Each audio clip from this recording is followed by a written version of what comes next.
On New Year's Day 2012, police are called to a house in Hordon, County Durham, and find 4 bodies. All have been shot dead. Police uncover a dark taboo of domestic abuse that ends in multiple murder.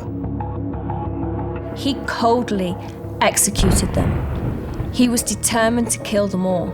She's come running out and she ran straight towards Tanya and he shot my mum in the back. A violent man with issues, with guns. It's not a healthy recipe.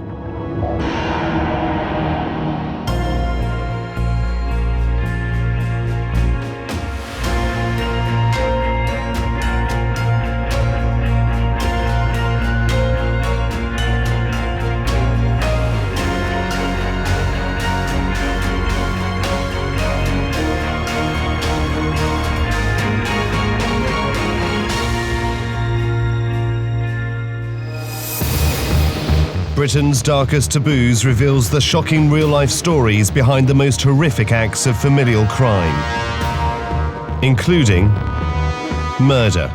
Laura had to witness her own mother being shot dead. He took her life, and our Alison's, and our Tanya's. Child destruction. This is one of the most brutal murders I've come across. He stabbed my daughter and granddaughter. And incest. She stops seeing her father as a father. She starts seeing him as the sexual predator that he is. I never thought he'd go as far as to rape me, ever in a million years. He was my dad.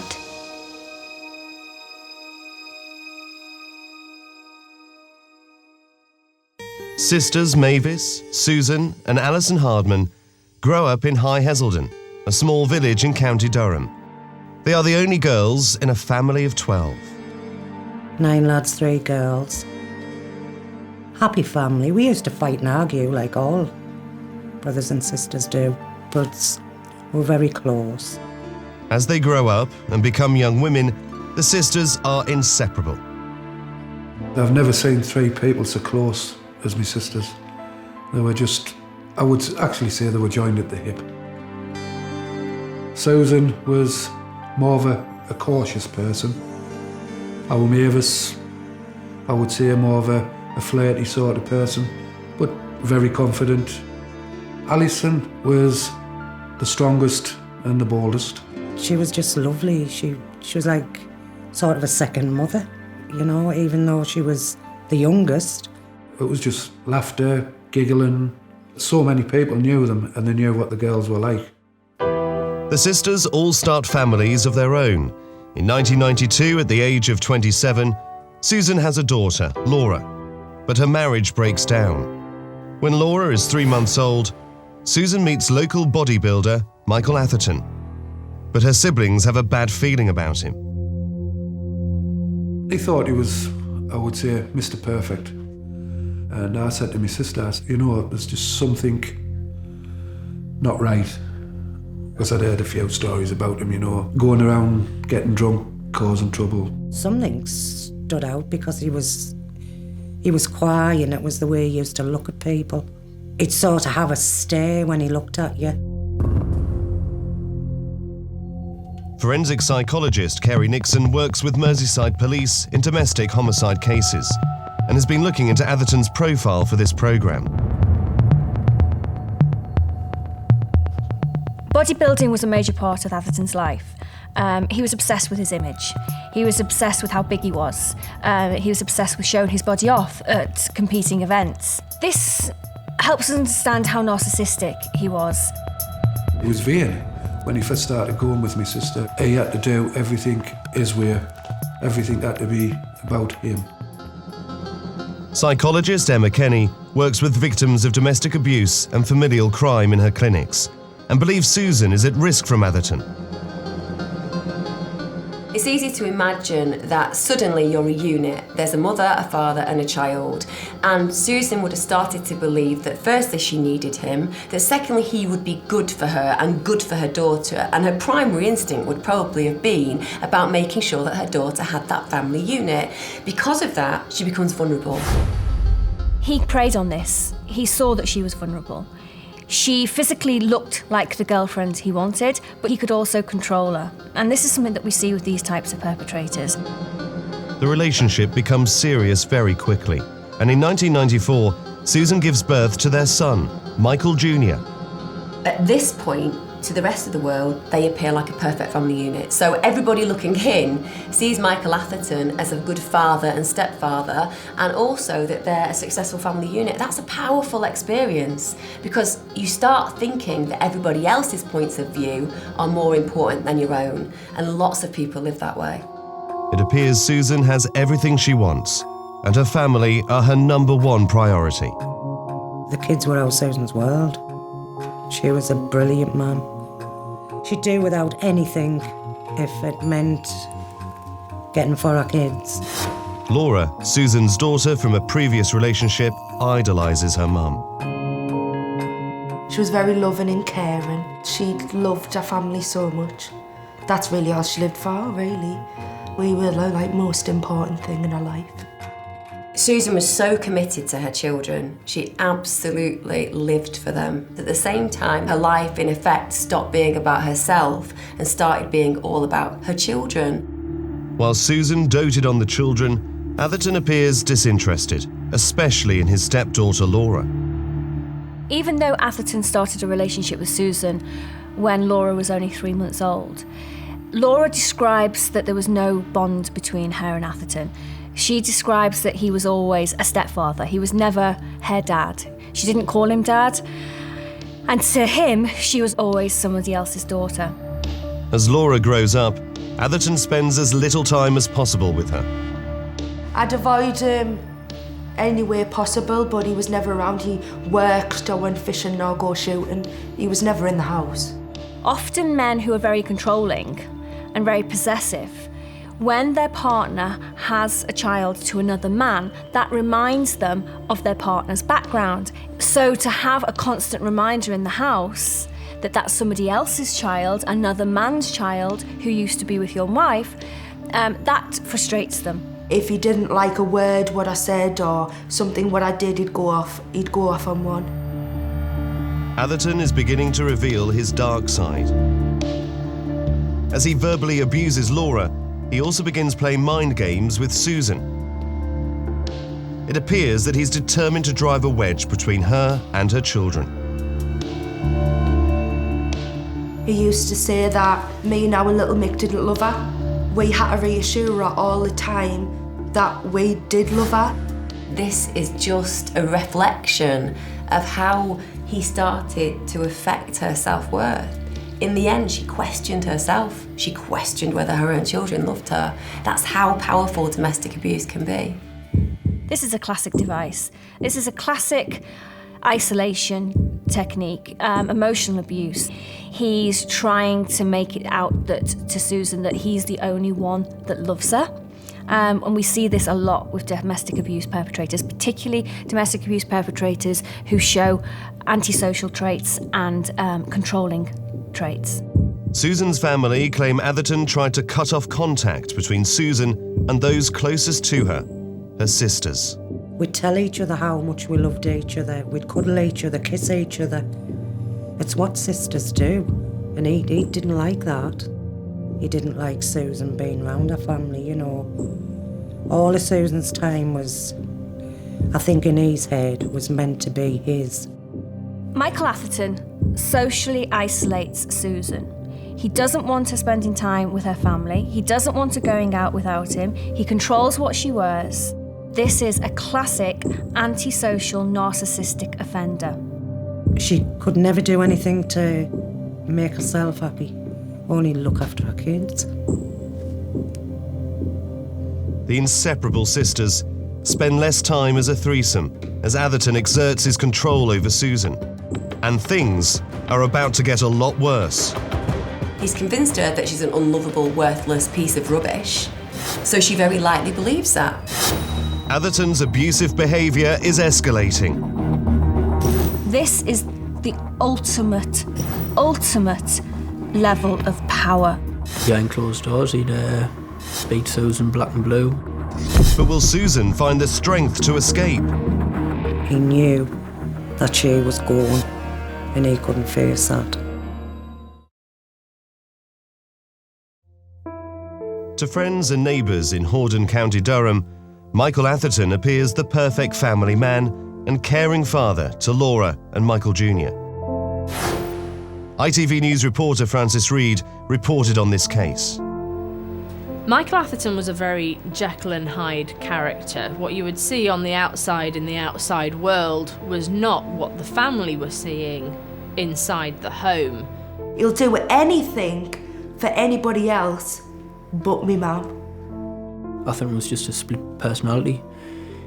He'd act as if he was a happy family man. He used to go on holidays, used to go on cruises with Susan and Laura and Michael.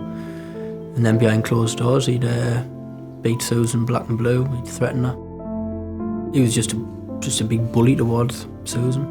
Atherton has a violent temper, and on the rare occasions Susan visits her family, she lies about her injuries. Some days she'd walk up with like a black eye, bruising on her arms or legs, and I'd say, "What's happened?" She'd say, "Oh, I've walked into a door," or, "You know, I've tripped over so-and-so," or, "You know, one of the kids has left something on the stairs and I've come down the stairs." The only people Susan is able to confide in are her beloved sisters, Alison and Mavis. Like, he'd drive her around by her hair and pull her hair out and kick her. He threw an ornament at her once and it cut all the back of her ear. When he hit her, she said he'd kick into her as if he would be having a fight with a man. And teenage daughter Laura is witness to some of the assaults. He laid in bed, pretend to be asleep, let me mum fall asleep, and then he kicked her in the leg and then dragged her by her hair and threw her down the stairs. When a perpetrator will drag a woman by her hair in front of children, that makes him more dangerous because he has no care that people see, no care that the children are seeing it. And a man that doesn't care is a dangerous man. Violence becomes a regular occurrence in the family home. As Laura grows up, she witnesses countless attacks on her mother, and these are very serious. They're serious enough to mean that she needs to seek medical help, and on another occasion, he actually smashed a clock on her head. So these are huge attacks on her mother's well-being, and it just shows how scared she was of Michael, because she didn't talk to people about this. She didn't press charges. Even when the police were involved on one occasion, she didn't press charges. She didn't tell us every time she'd gone to the hospital, but it came out that she'd been 17 times for injuries caused by Atherton. Susan's brothers decide that enough is enough and confront Atherton. I believe now that it may have clamped up a little bit, as to say, I'm not going to tell everything. So I don't know if that's been our mistake doing that, but it's one of them things, if you've got a sister, you are going to stand in and say something. Although Susan is scared of the consequences of speaking to her family, Susan's bond with her younger sister Alison stays strong, and she is the one she turns to. Mum was strong. She'd never let anyone walk over her or speak down to her, anything like that. She always spoke her mind. She always stuck up for her family. Family was everything to Ollie. Our kids come first no matter what. She'd stick up for the small guy. She was not afraid in the slightest of Michael. She saw him for what he was, a bully, and she did not want her sister to be involved. The problem was, of course, that for Michael, this was somebody that he learned to despise. He couldn't stand the fact that she'd take him on. He couldn't stand the fact that there was a woman who dared to tell him exactly what was thought of him. She couldn't intimidate Ollie because she was the type of character who wouldn't take it. Especially not from him. Men like this hate independent women. Strong women intimidate men like that. So he didn't want strong women around his partner. Auntie Ali always stuck up for me mum. She used to, my mum used to phone her crying, saying, "Oh, he's hit us." 5 minutes she'll be at the house telling him to get out the house. The fact that she potentially could give Susan a bit of strength to leave, she was the one person that he didn't want Susan anywhere near. On top of the domestic violence, there is an even greater threat to Susan. Atherton has taken up a new hobby: shooting. He's a gun fanatic who has legally amassed an arsenal of weapons, which he keeps upstairs in the family home. He loved his guns, they were his pride and joy.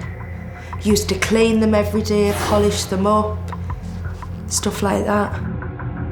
When he was drunk, he used to go upstairs and you could hear the gun cabinet open. He used to show them to friends, which is a stupid thing to do, which we told him accident waiting to happen. There was something about his connection with the idea of having this power in his hands that really, really enthralled him. And that should, to many people, have been a huge danger sign. You know, a violent man with issues and violence with guns. It's not a healthy recipe. In 2008, Atherton shows just how dangerous he can be. Another argument breaks out in his family home. After the argument, he said, "Oh, I'm going to go upstairs and blow my head off." And I was thinking in my head, "Oh, please do it, because I absolutely hate you." And my mum phoned the police, and the police said, "Go in the back garden and wait there." When the police turn up, Atherton denies what happened. Big Mick pretended to be asleep on the bed and said that my mum was lying, but me brother, me and me mum was there when he said it. The police confiscate Atherton's guns, but his license is not revoked. And a few months later, the police return the guns. It's a decision that has tragic consequences. This was an accident waiting to happen. The fact that a man like this was allowed to have guns is shocking. With the guns back in his possession, Atherton's mental abuse takes a more sinister turn.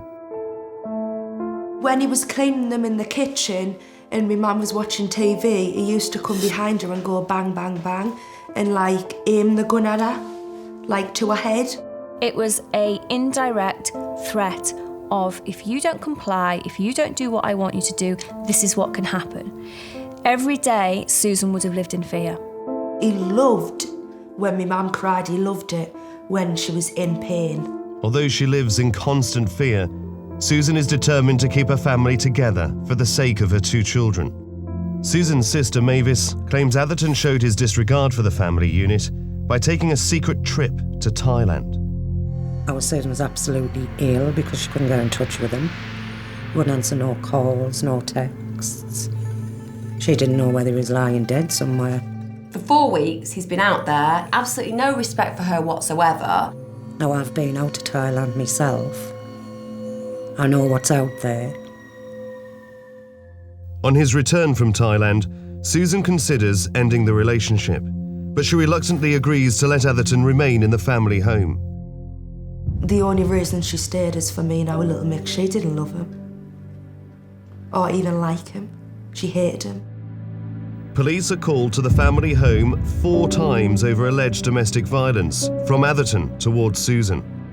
Atherton is cautioned for one of the assaults, but Susan stays with him and she refuses to press charges. On one of the occasions, a police officer that attended the scene recorded that Susan was displaying classic symptoms of emotional abuse. Many a time I sat her down myself and just said, "Look, Susan, you're going to have to do something. You can't live with this." And she used to say, "Well, what can I do, Mavis? What about the kids?" I think he knocked her down that much, she couldn't find a way back. She couldn't find a way back up. Susan at this point doesn't have any self-esteem. Susan at this point accepts the unacceptable. She's so controlled, she's so convinced at this point that there's no escape. You've got to remember that Atherton isn't doing this externally. To all intents and purposes, he's actually only violent with her. And he's convinced her that she deserves it. He's convinced her that she's an unlovable, worthless piece of rubbish. So she very likely believes that. It appears, though, that there's nothing Susan won't accept. But in the winter of 2011, Atherton pushes Susan too far. Her children and her family mean more to Susan than Atherton, and he's about to find that out. Big Mick was drunk in the kitchen after being at the pub. I come in from uni about 9 o'clock, and then he was shouting, saying I'm a bitch and I'm evil. And then I was walking upstairs screaming, and then he said, come down here now, I dare you. And I said, what are you going to do, hit us like? So my brother got in the middle of us. He wanted to calm things down. He raised his hands to Laura, and my sister turned round and said to me, she says, you can do that to me, he says, but you never, ever raise a hand to my children. And that is the straw where she turned around and told him to actually get out, and the relationship was over and done with. I've never seen how Susan so determined about something. Him raising that hand to our Laura that day, I don't know what it did to our Susan. It made something snap up here, I think, and finally realise, you know, do my kids have to live with what I've lived with? And our kids were our world. She wouldn't put our kids through that. Atherton moves out, and Susan starts thinking about the future.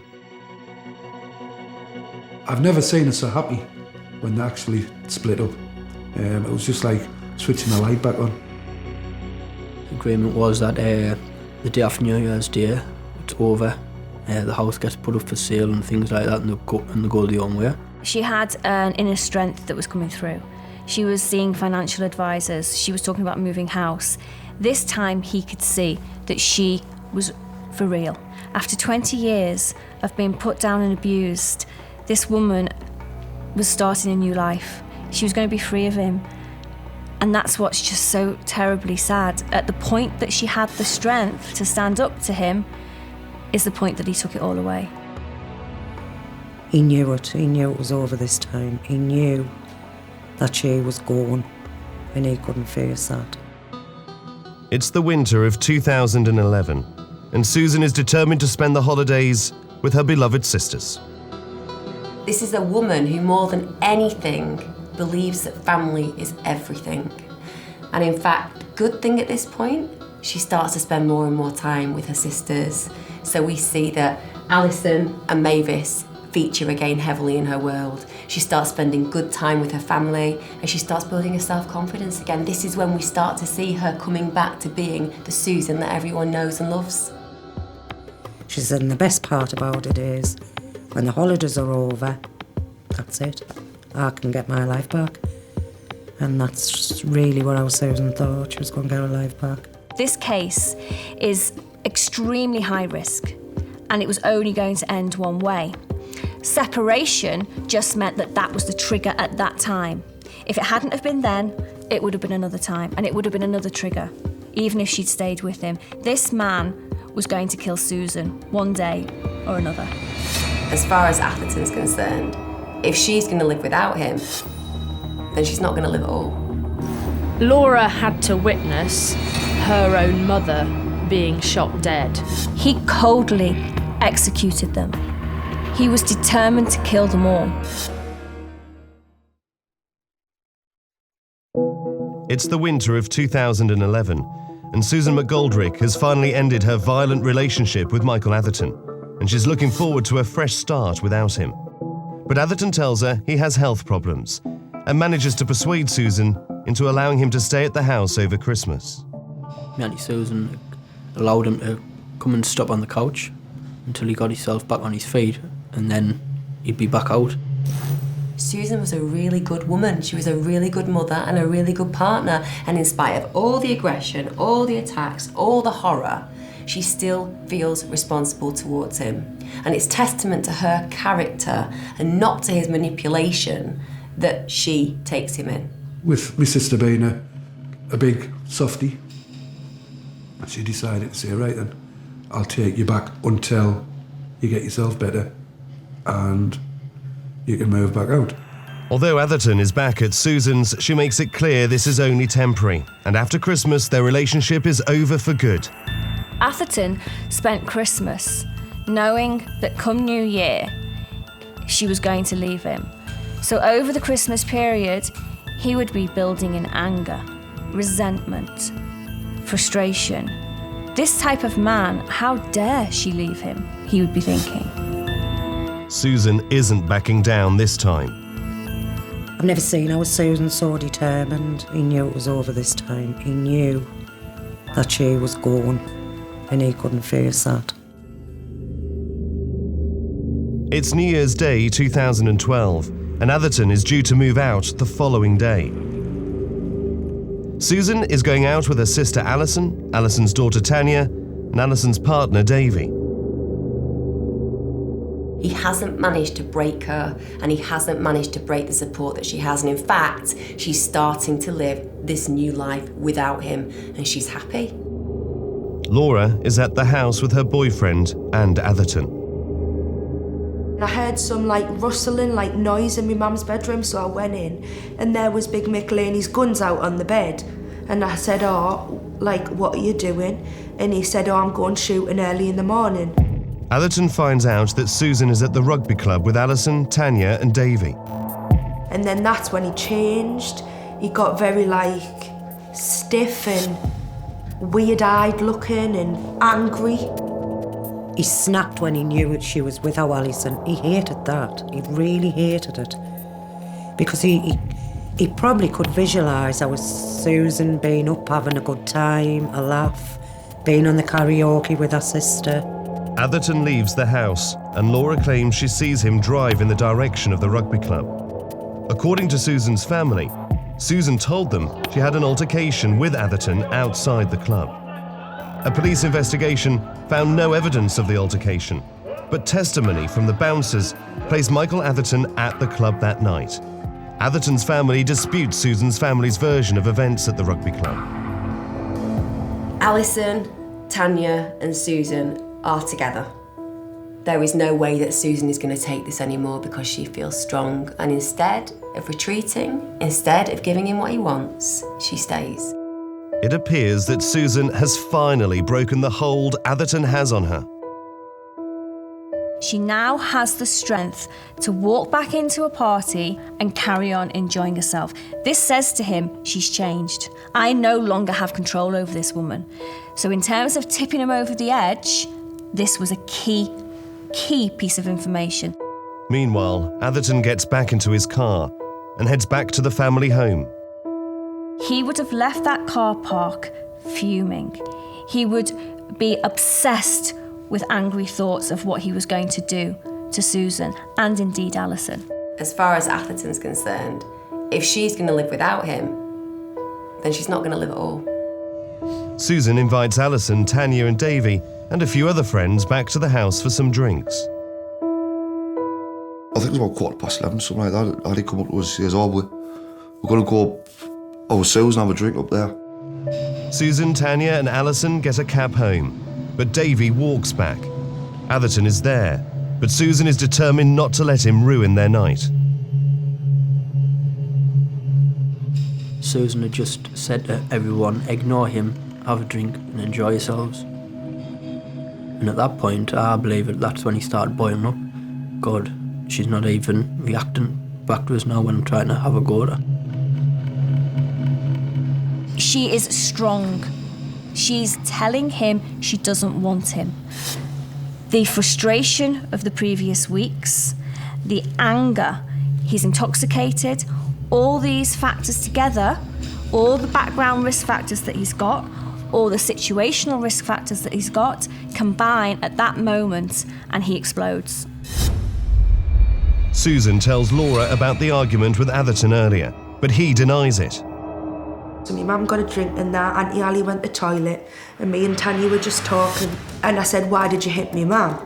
And he said, I never, what you on about? He really believed he didn't hit her.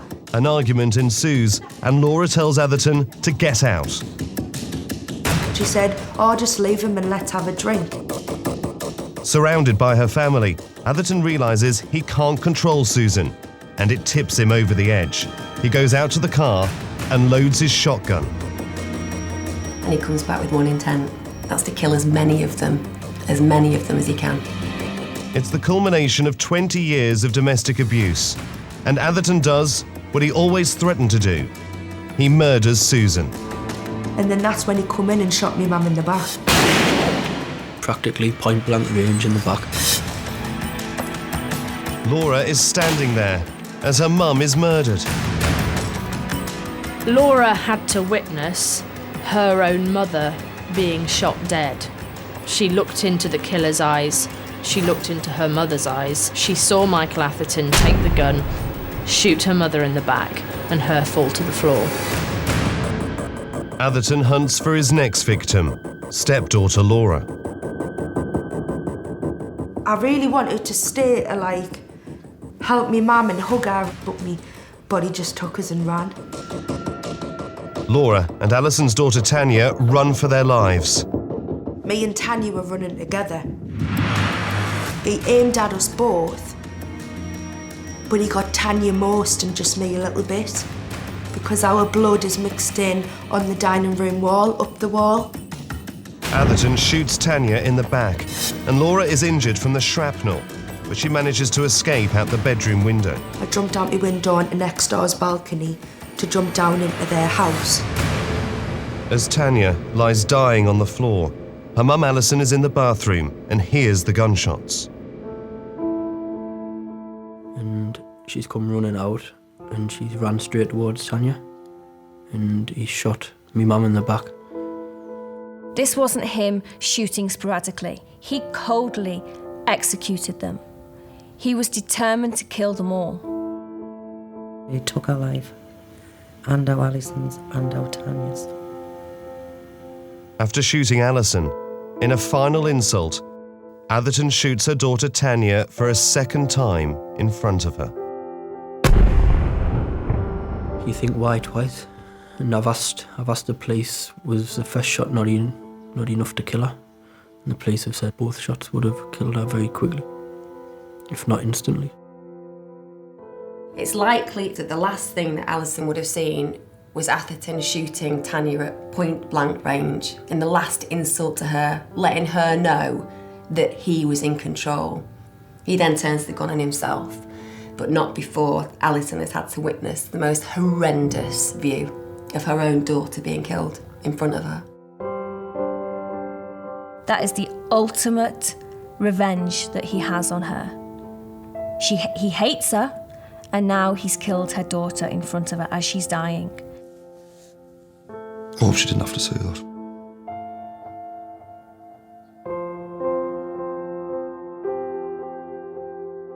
Dr. Kerry Nixon believes Atherton planned to kill himself after the murders. He's not the kind of man that was going to be in prison. That was the ultimate control. He controlled what happened to him as well, by shooting himself. Davey arrives at the house after walking home from the rugby club, and he walks into a bloodbath. I'm just saying, it's like Sue's lying on the floor in the kitchen. And as I walked, it's like along Galley kitchen. Walking through the kitchen, I would see him lying on the floor. Like, back of his head missing. His brains are on the floor and that. Like, as I looked up, I could see Ali and Tanya lying on the floor in the front room. Davey realises Alison is still alive. She was like lying face down, so I put her on her side, in the recovery position. And I laid down beside her, and I would say like it was too late for Tanya. Like I cleared her airways and that, and I was torn her in her ear, telling her to fight, telling her I loved her. He popped her head up with a pillar. He said he was just kept telling her that me and Tanya love her. He loves her, and he says he cleaned her airways out with his fingers, and he just said, "Give us a sign that you're still alive." And she gently bit his hand, his fingers, and then she died.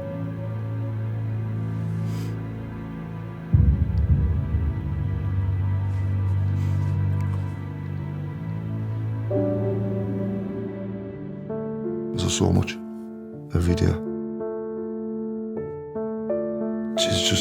She made me the person I am. She turned my life around so much. For those there that night, the psychological scars remain. I don't believe in God anymore. I used to. I did used to think there was something, but after that, I don't think there's anything. There can't be. I do feel very, very guilty. I wish he killed me instead of Tanya, because Tanya and Auntie Ali and my mum didn't deserve absolutely nothing. I was the only one nasty to him, like, that night. Mavis was on holiday abroad on the night of the murders, but finds out her sisters have been killed in the early hours. It was like I went deaf. I couldn't think, I couldn't breathe. So I just screamed. I wanted to be home, and sometimes I feel guilty for being away. I wished I'd never gone away. At least I'd have had a bit more time with the girls.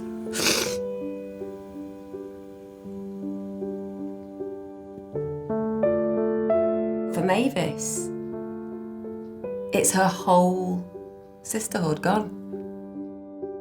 I just miss them so much.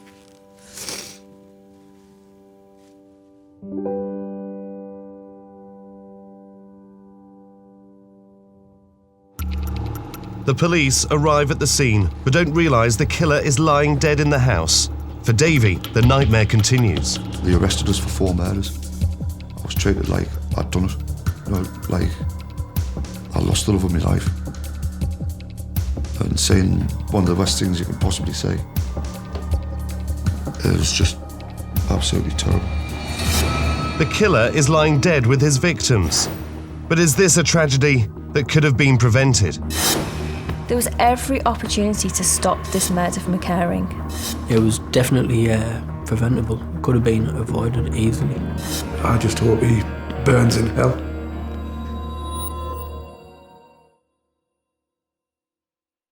It's January 2012 in Hordon County, Durham. Taxi driver Michael Atherton has shot dead his partner Susan, her sister Alison, and Alison's daughter Tanya before shooting himself. Alison's partner Davy was arrested for the murders, but released without charge the day after. Meanwhile, the community is rocked by the murders. Hordon is not the kind of place where this would happen. We've seen different gunmen on the loose before, Derek Bird in Cumbria, Raoul Moat in Newcastle and Northumberland, but this was different. This was within the same family, and it was a close-knit family within a close-knit community. What Hordon has demonstrated is that none of us really know who we're living next door to. Atherton's betrayal has left a massive scar on the family and those left behind. We've got how can I say, a bastard who's destroyed a community, a family. He's destroyed so many people's lives. He's just took so much from us all. He's just left a trail of devastation behind. But he would like that. He'd like that thought of him. He was that sick he'd probably get a thrill out of it. I just hope he burns in hell. Here, what right have you got to take innocent people's lives? People do say time's a healer. Can it heal this? I don't know.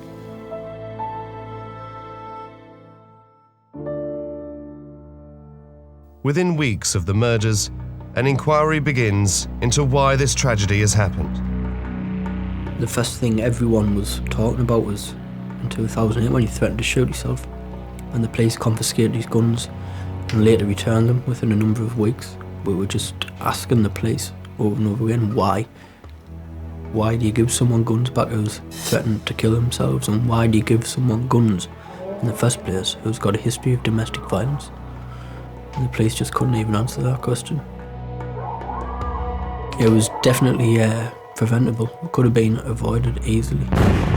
In March 2013, an inquest into the murders reveals the extent of the domestic violence and uncovers the failings of Durham Constabulary, which enabled Atherton to hold a firearms licence and commit those horrendous crimes.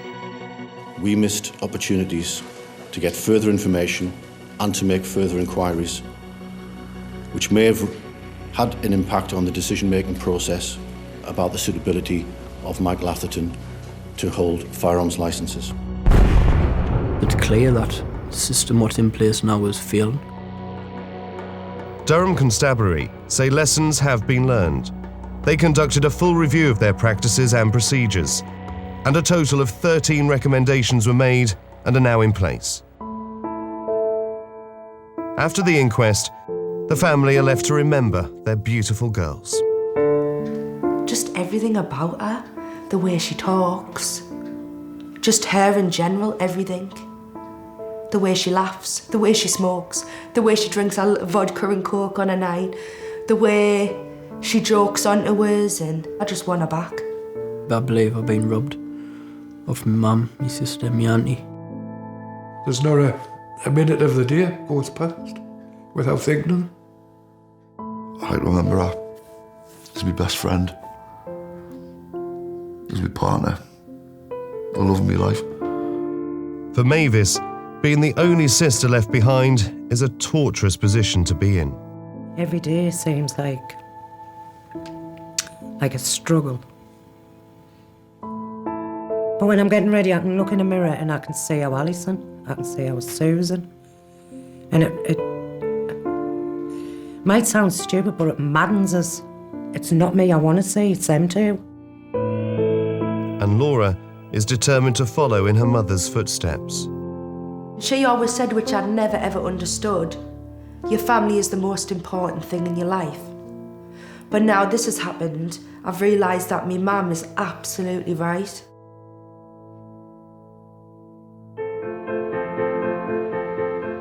The family have pulled together and are determined that the girls' deaths will leave a lasting legacy. Bobby sets up an online petition calling for tougher licensing laws, which gathers more than 20,000 signatures. As a result of Bobby's campaign, the Home Office has introduced stricter guidelines for police to use when granting a firearms certificate. For many people, this kind of experience would literally stop them in their tracks. But instead, he is ensuring that their deaths will not be in vain. He's a good lad. He's strong as well. What he's had to go through. He's doing really well. He's went from being a young lad to a man in so short time. And I know his mum and his auntie, sister will be looking down, being so proud of him. And I think all the family is so proud of him. I can always think if I do succeed in some national changes that I've saved a life. I've stopped some other 23-year-old lad somewhere in England from having his mum murdered.